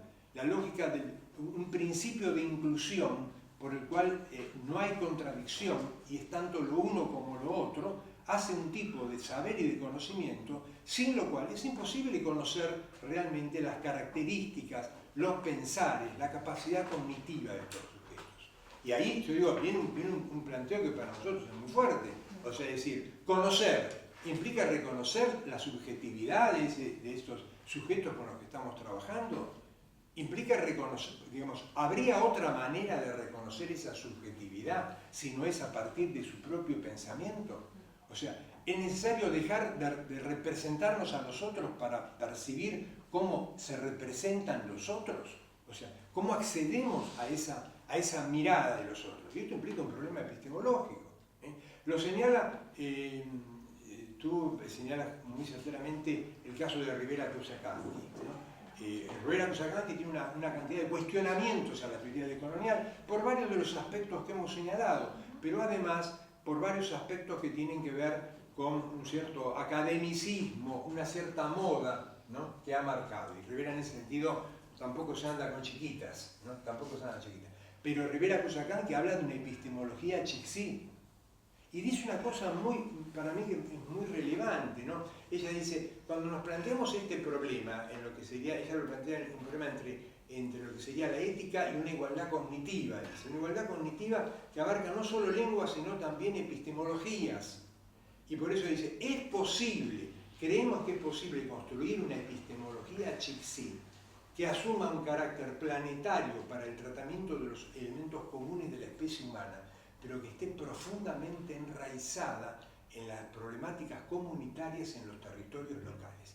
Ahí hay una punta muy interesante, porque es la punta que permite percibir que no se trata de quedarse solamente en esas epistemologías de los otros, sino tomar como punto de partida esas epistemologías de los otros para avanzar en una polifonía de voces. El conocimiento social tiene que avanzar hacia ese ámbito para poder deslindar de instancias que realmente han sido descalificadoras. Pongamos entre comillas la noción de epistemicidio, ¿no?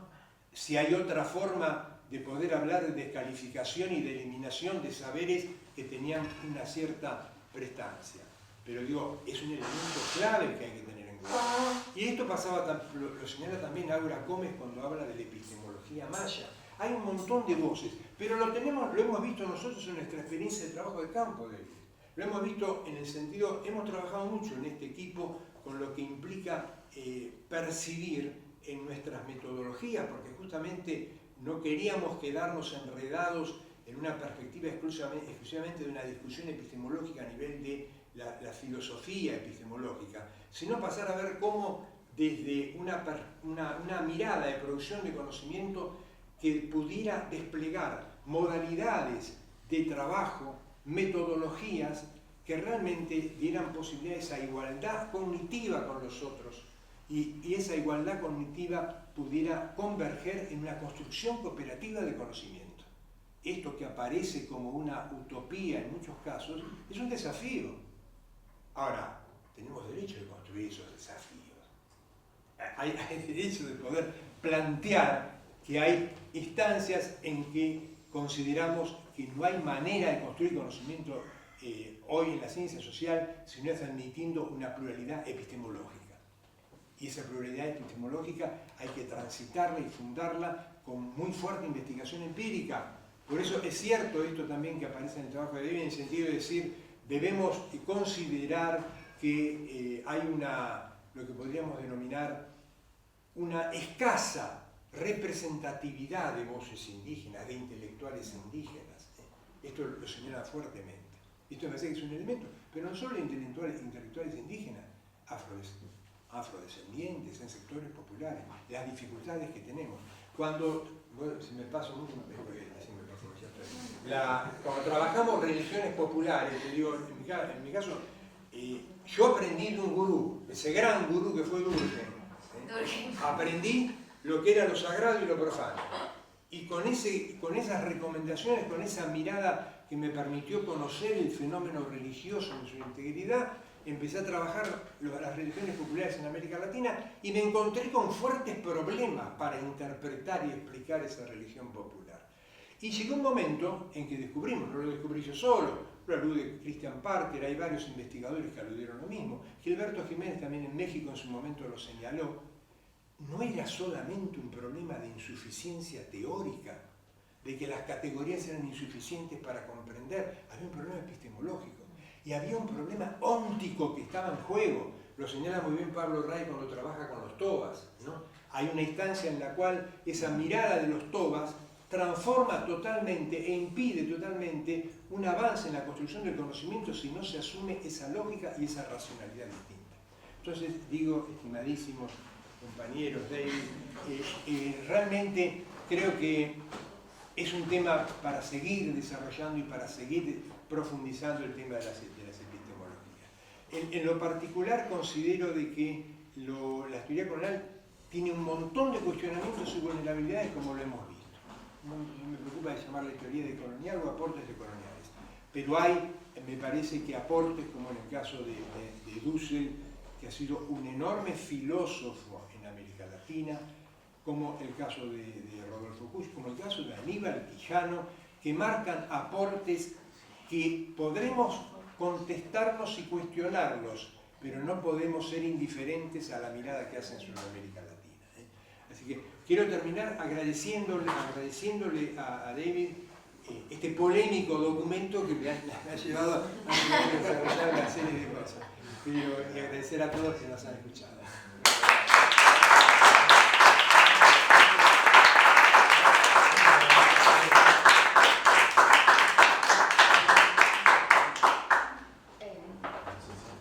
Bueno, muchísimas gracias. Creo que para todos los que hacemos ciencias sociales, como esta discusión, siempre es buena tenerla. En mi caso, yo siempre la pateé para adelante y creo que hoy Llegó el día. Ya basta. estuvo bueno y me hizo reflexionar. O sea, ahí abrimos para preguntas, así que la primera. Les agradezco un montón porque me hizo reflexionar un montón. Siempre recuerdo cuando presenté una vez mi tesis de maestría que una de las críticas que me habían hecho era por qué no tenía una mirada decolonial mi tesis. Es un pecado. Y a mí, no es que no lo intenté, pero me resultó muy difícil aplicarla porque yo lo que sentía, y ahora me dieron un montón de herramientas, es que me borraba el campo. Y si yo aplicaba eso, me obligaba a ver, yo trabajo como también un poco religiosidad popular, y trabajo mucho la idea de los localismos regionales, religiosos, y me obligaba por ahí, aplicando la teoría decolonial, a ver las instituciones como, bueno, eso, el Estado, pero de manera abstracta, la Iglesia como algo gigante, el poder también, y todo lo que yo tenía en el campo, me borraba todo el campo y me costó mucho, pero bueno, en ese momento no supe qué responder, pero me había costado un montón intentar aplicar la teoría decolonial porque haciendo campo me borraba, me limpiaba todo el campo, era ese mi dificultad. Pero no sé si se entendió, pero ¿alguien quiere hacer alguna pregunta? No, pero que arranque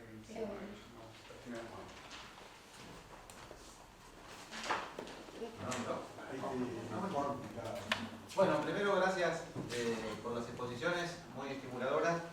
Tal vez una breve reflexión. A mí me parece que, más allá si son aportes o teorías, me parece que es una discusión posterior, tiene el valor de la disputa de sentido, si se quiere, con los supremacismos o con el eurocentrismo académico, por no llamarlo colonialismo académico. Me parece que por ahí está más claro cuál es el aporte o la contribución de las ideas o de las teorías decoloniales. Es cierto lo que dice Aldo, que no a todos se le pide el aceite epistemológico para saber si tienen estatus de teoría o no, pero lo que yo pondría el foco es ver cuál es la capacidad heurística de las ideas decoloniales para comprender la complejidad o para interpretar la realidad de nuestras latitudes. Y ahí me parece que tiene que estar, la mirada, independientemente si tienen estatus de teoría o de aportes o de construcciones o ideas entrelazadas.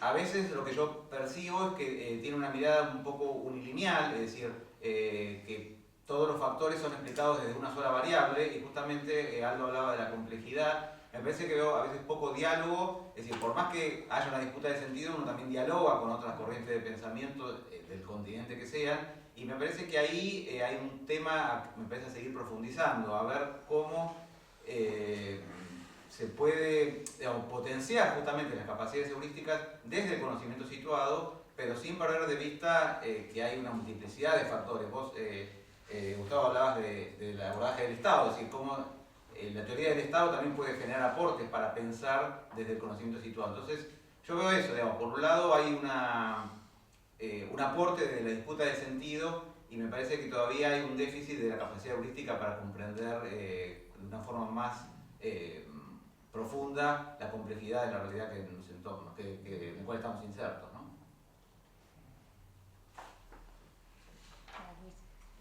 Sí, me parece que en los tres casos, en las tres exposiciones, sobre todo al final, queda claro algo que para mí siempre que se produce este debate es una pregunta abierta, que es la siguiente.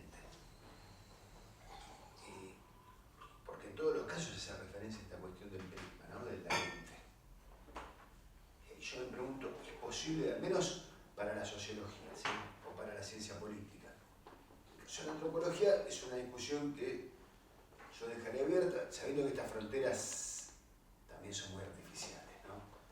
¿Hasta qué punto se puede hacer sociología y ciencia social sin ese lente, en términos kantianos, ¿sí?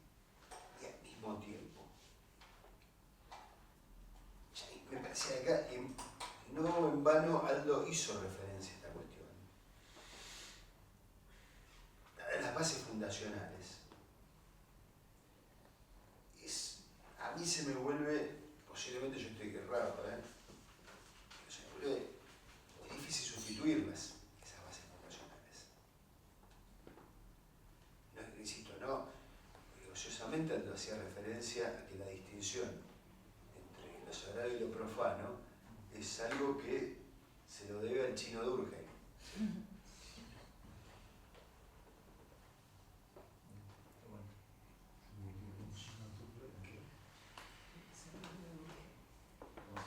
It's a black joke.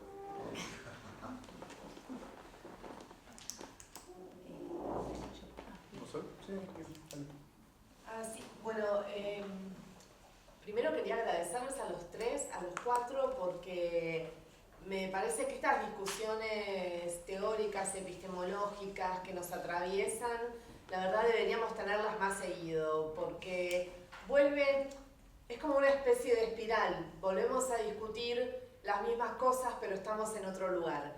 Y me parece sobre todo que algunas de las preguntas que nos hicimos acá son realmente preguntas para hacernos hacia adentro. Me quedo con las preguntas de Gustavo. ¿Cómo producimos teorías? ¿Qué teorías usamos? Y me interesaría también abrir un poco dos de los conceptos con los que trabajamos en esta mesa. Uno es el de teorías y otro es el de epistemologías. Porque cuando hablamos de cómo producimos teorías, hay algo que la teoría o lo que sea de colonial propone, que es pensarnos desde otro lugar. Entonces, esas producciones teóricas hay que reflexionarlas como producciones teóricas que nos atraviesan, pero también tenemos todas esas producciones de sentido común que nos definen y que nos sitúan, que también son elementos teóricos que nosotros, a partir de los cuales pensamos las realidades a las que vamos. Los niveles de la teoría me parece que son centrales. El otro tema central me parece aquí es reintroducir la politicidad en los temas que nosotros trabajamos. De alguna manera me gustó mucho el recorrido que hizo David sobre en qué momento la sociología se volvió sociología comprometida, y es cierto que de algún momento, en algún momento también las teorías postcoloniales se se pretendieron eso, ¿no? Son teorías comprometidas con algo, con un espacio, con una producción teórica, con un continente, que sin embargo muchas veces, a fuerza de pensar el poder y de construir ese poder como una entidad abstracta relacionada con esa relación geopolítica de origen, nos olvidamos algunos de los otros elementos del poder que tienen que ver también con la actuación de las resistencias al interior de los lugares. Yo me acuerdo siempre las discusiones que tenemos con acá mi colega Ana Malimachi sobre la migración y cómo pensar la migración desde Estados Unidos y pensar la migración desde América Latina es totalmente diferente, porque por ejemplo en Argentina las regulaciones estatales en torno a la migración fueron mucho más facilitadoras y, vamos a decirlo de alguna manera polémica, pero liberatorias de las circulaciones entre los países que en otros lugares. Entonces, retomo la idea de pensar la complejidad, esa complejidad que está en el plano teórico, que también está en el plano epistemológico y que también está en el plano político. Tenemos una tarea bastante complicada, pero bueno, me parece que... Y me parece otra cosa. Hay una llamada de David que para mí tiene que ser sagrada. No podemos construir teorías allá arriba olvidándonos del campo, porque si no estamos mimando una forma de construir teoría que no nos gustó, que siempre discutimos. Entonces, tenemos que mirar la historia, tenemos que mirar nuestro campo para a partir de ahí reflexionar teóricamente. Eso probablemente nos lleve a lugares un poco más chiquitos, pero me parece que también la posibilidad de los intercambios que estamos teniendo nos va a permitir la generación de teoría a niveles, por lo menos niveles intermedios. ¿Sí? No, yo por ahí, la verdad, estoy muy agradecida por este momento, por este debate que estuvimos todos, y me parece que lo que decía Juli respecto a cómo ilumina también nuestro trabajo, me parece que nos va a pasar a todos, o sea que vamos a volver a lo que estamos haciendo de otra manera. Y yo por ahí, pispeando también, sin haber leído todo el libro, solo el principio y habiendo leído el documento, me parecía que hay me parece dos cosas que quiero traer vinculadas a la politización reciente y presente, ¿no? Primero, me parece que por ahí hay como una idea, o al menos eso parecía en lo que leí, ¿no? del libro, de continuidad entre el pensamiento decolonial y los gobiernos del giro a la izquierda, que yo no la daría por supuesta tan alegremente, porque me parece que justamente parte de la crítica que hubo por izquierda, incluso muchos de Colonia, Cusicanqui, que la nombraron un montón, Segato, que aparece nombrada en el libro, o sea, muchos autores y autoras, sobre todo, decoloniales, criticaron los gobiernos del giro a la izquierda, sobre todo el gobierno de Bolivia, que es verdad que tenía toda esta retórica del buen vivir, pero lo que hubo en todos estos gobiernos, o sea, y sobre todo en Bolivia, ¿no? O sea, con nacionalización de la mitad de los yacimientos de petróleo y de gas, ¿no? Y todo eso fue, bueno, lo que algunos llaman neoextractivismo, otros lo llamamos, neodesarrollismo, ¿no? Pero me parece que esa continuidad, y hubo políticas ciertamente muy universalistas. El bono Juanito Pinto, la renta dignidad. Estoy pensando solo en Bolivia, lo puedo pensar en la Bolsa Familia de Brasil, lo puedo pensar con la asignación universal por hijo en Argentina. O sea, quiero decir, si pensamos lo que fueron las políticas públicas, ¿no? Sobre todo de bienestar social, de los gobiernos del giro a la izquierda, bueno, ahora en México hace 3 meses pensionaron a todas las mujeres, o sea, le dieron jubilación a todas las mujeres mexicanas por las tareas de cuidado, ¿no? Entonces, me parece que yo no daría, por supuesto, esta continuidad entre pensamiento decolonial y gobiernos del giro de la izquierda en América Latina, por lo menos los de esa etapa, y ahora, bueno, estamos viendo qué es esto, o sea, qué es lo que está pasando en México. Yo lo metí ahí, pero bueno, no sé si iría o no, qué está pasando, qué es esto de Lula, bueno, no lo daría tan, no plantearía que existe esa linealidad, y de hecho teniendo en cuenta esto, que muchos autores y autoras decoloniales se opusieron a estos gobiernos, ¿no? Incluso en momentos de mucha tensión democrática y eso. Y por otro lado, y la contracara de esto es, me resultaría muy difícil pensar este momento histórico, no solo en América Latina, o sea, en todo el mundo, ¿no? Estábamos viendo que están, apretando al gobierno del Reino Unido, por ejemplo, o a Dinamarca, ¿no? O sea, quiero decir, este momento de tanta expansión, ¿no? Donde pareciera que si no decís que querés invadir otros países, casi que sos un presidente de puesto menor. Entonces, me resulta muy difícil, perdón que lo traiga tan así, ¿no? Tan explícito, pero leer este momento histórico sin conceptos como colonialidad, sin conceptos como matriz, sin conceptos como, restricción democrática, restricción soberana. O sea, estamos en Argentina, vos arrancaste la charla diciendo, bueno, sé que ustedes están viviendo un momento muy difícil, y en realidad vamos a tener como 20 años donde la regla fiscal va a estar colapsada, porque estamos otra vez endeudados con el Fondo Monetario Internacional, por el mismo ministro de Economía, por 60.000 millones, con las mismas élites, un tipo que viene de JP Morgan. No me quiero meter en las particularidades de Argentina, pero lo que sí quiero decir es que me resulta muy difícil leer este momento histórico sin ciertas nociones por ahí anteriores también, o sea, de la teoría de la dependencia y qué sé yo, ¿cómo haríamos para leer este momento sin esas nociones? Digo, teniendo en cuenta toda la crítica que se puede hacer a determinadas nociones, a la hiperteoría, ¿no? y estas cuestiones, pero a la vez notando que lo que yo noto es la persistencia de la colonialidad mucho más que la persistencia de la poscolonialidad. O sea, no veo ningún momento donde algo así como un poder poscolonial o decolonial haya verdaderamente regido o gobernado o distribuido el poder en América Latina. Eso.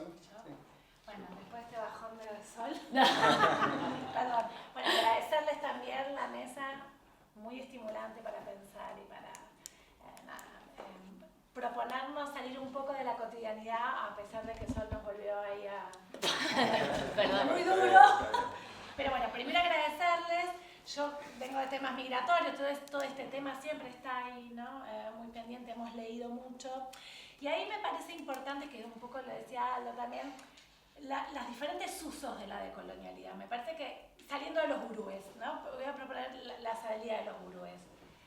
Una cosa es leer a los gurúes, ¿no? Que tienen muchas de estas deficiencias y universalismos y tirapostas, vamos a decirlo así en criollo. Sin embargo, después hay investigaciones que parten de este enfoque, o como sea, que, como decía Juan, utilizan y tienen una capacidad heurística estas categorías que permiten comprender, y en otros casos lo que hace lo decolonial es obturar el conocimiento. Entonces hay investigaciones, pensar en lo mismo, ¿no? Lo mismo, uno no puede, hay investigaciones feministas buenas y otras malas, ¿no? Y un poco me parece que... O la misma autora... Sí, Segato, la primera Segato no es lo mismo que la última Segato, ¿no? Para decir algo. Pero bueno, y después sí, y algo que me han escuchado algunos, porque es algo que me preocupa, la deriva de colonial. Vendría a ser, algo decía, ¿no?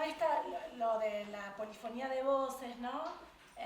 Y de cómo hubo un saber que se supuso inferior, pero volviendo al contexto actual, ahí sí, como decía Sol, a mí me preocupa otra cosa de la deriva, que es un profundo anti-intelectualismo, ¿no? Hay algo de la contemporaneidad que hace que esas derivas de lo decolonial sean muy similares a otras críticas más conservadoras también sobre las ciencias, y no cualquier ciencia, sobre todo las ciencias sociales. Entonces, y eso pasa a veces lo vemos en ciertos activismos, ¿no? Que se vuelven esencialistas y la denuncia del extractivismo.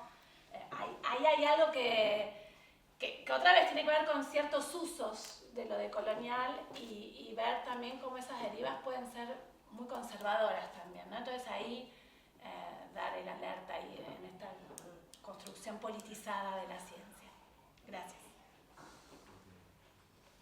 Bueno, también quería agradecer la profundidad y la lucidez del debate y de la discusión. Me anoté un montón de cosas. La última dice, incomodidad en la producción de conocimiento. Mi vida ya estaba lo suficientemente difícil y complicada desde la mañana y ahora tengo incomodidad en la producción de conocimiento.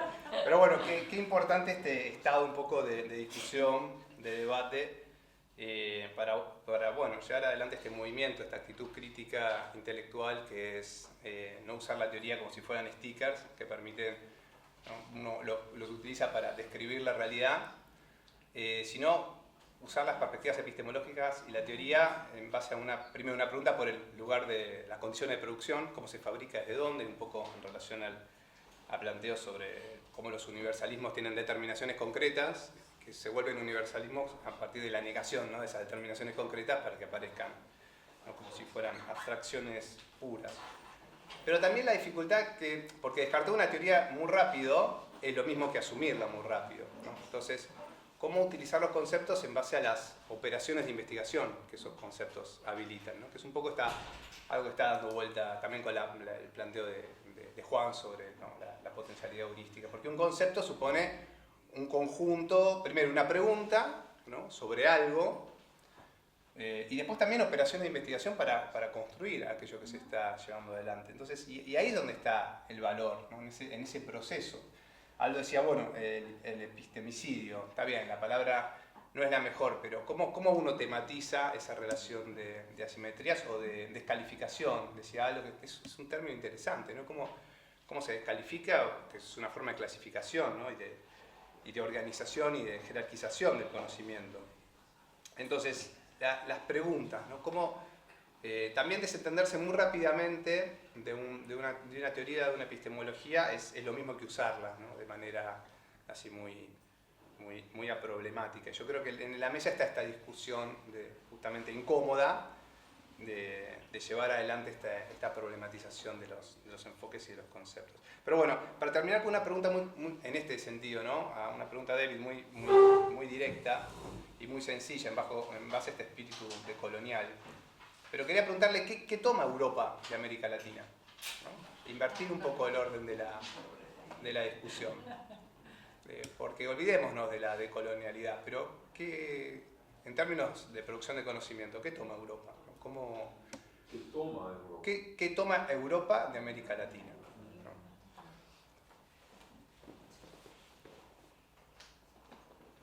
Sí. ¿Yo? Bueno, gracias por las presentaciones. Yo vuelvo un poco, retomo a lo que planteaba Sol para salir de la teoría y ir un poco a las implicancias de esto, ¿no?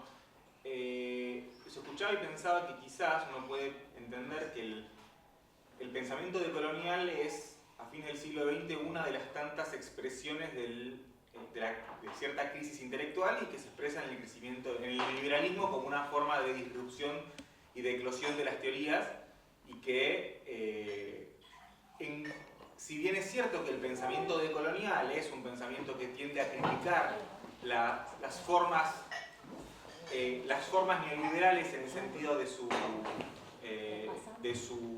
opresión a los pueblos, también uno podría pensar que el neoliberalismo le da una condición de posibilidad, en el sentido de que se habilitan determinadas lecturas alternativas, o sobre todo se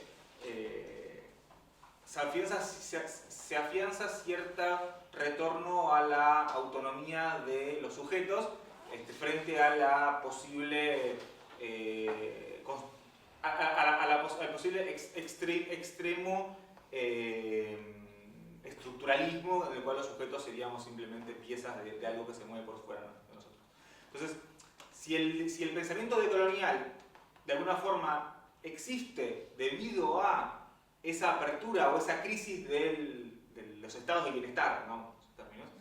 Uno podría pensar los estados de bienestar, digamos, la Welfare state. crisis de determinadas formas muy rígidas de entender la sociedad y la economía a mediados del siglo XX, uno podría pensar que esa apertura que abre la decolonialidad, posibilitada y a su vez crítica de lo neoliberal, se convierte en agenda política, efectivamente, y esa agenda política, casi que y es imposible que esto no sea así, se abre de sus dimensiones teóricas y se convierte en un uso pragmático. Hay usos pragmáticos políticos de la decolonialidad que entran muchas veces en tensión con las propias dimensiones teóricas. Que es el ejemplo que daba recién Sol del caso de Bolivia. O de Ecuador. Sí, o de un montón de Ecuador, de un montón de situaciones, incluso en la propia Argentina aparecen esas discusiones. Ahora, que en realidad si uno ve el recorrido, lo que pareciera más bien es que poco a poco se van abriendo nuevos decibles. Digo, poco a poco se van abriendo a lo largo del principio del siglo XXI nuevas cosas que se pueden decir. Yo muchas veces recuerdo, trabajando en el archivo de mi tesis doctoral, década del 60, un documento presentado ante un proyecto de reforma grande en el Estado argentino sobre política social, empezaba diciendo Argentina es un país de raza blanca. Un documento año 65, por ahí. El gobierno de Iliera, pero después se presenta en la... no importa. Y dice Argentina es un país de raza blanca, es latinoamericano pero de raza blanca. Yo me planteo así. Me llamó la atención, me pareció gracioso, pero digo, ¿cuáles son las condiciones de posibilidad de que eso hoy fuera vigente? Y cuando yo hacía mi tesis decía, eso hoy sería un documento de Estado argentino que dice Argentina es un país latinoamericano pero de raza blanca, sería repudiado. Y lo estoy viendo hoy 10 años después y digo, bueno, capaz no tanto. Entonces, ahí me agarra un poco la discusión respecto del uso político de estas cosas. Entonces, ¿en qué sentido las nociones de la decolonialidad nos permiten también entender el presente y entender el actual giro conservador, el actual giro neoliberal en sus divergencias respecto del contexto en el cual el pensamiento decolonial surgió? Porque si el pensamiento decolonial surge en un contexto de eclosión de las grandes estructuras, y luego tuvimos un momento de reivindicación de esas divergencias, de cierta reivindicación del pluralismo, de ciertas políticas y de ciertos discursos que hacían de la pluralidad un valor positivo, y acá en Argentina tenemos ejemplos muy claros de canales de televisión pública que incluían contenidos en lenguas originarias. Digo, hay una serie de elementos concretos de la política pública que se expresaron, ni hablar de toda la dimensión de género o la dimensión ambiental que estoy dejando afuera, pero mi pregunta es, ¿en qué sentido podemos pensar desde esta óptica las diferencias entre el actual giro conservador, que entre otras cosas lo que plantea es, o por lo menos parece plantear, un retorno a la viabilidad de estos discursos que hace 10 años nos parecían ridículos, y cierta reivindicación de del occidentalismo como valor del occidentalismo, lo dice el presidente de la Nación, ¿no? Los valores de Occidente, esa idea. Cosa que, bueno, por ahí hace 10 años no era posible. Entonces mi pregunta es, ¿en qué sentido estas categorías nos sirven también para pensar los contextos de posibilidad y de visibilidad de estas nociones, para entender no solamente la dimensión teórica de las teorías, sino el pragmatismo sobre el cual las teorías son utilizadas y son construidas para su uso político? Y si estos aportes nos pueden permitir entender un poco mejor este lío en el que estamos metidos ahora, donde pareciera que determinadas cosas que antes nos parecían imposibles empiezan a ser legitimadas.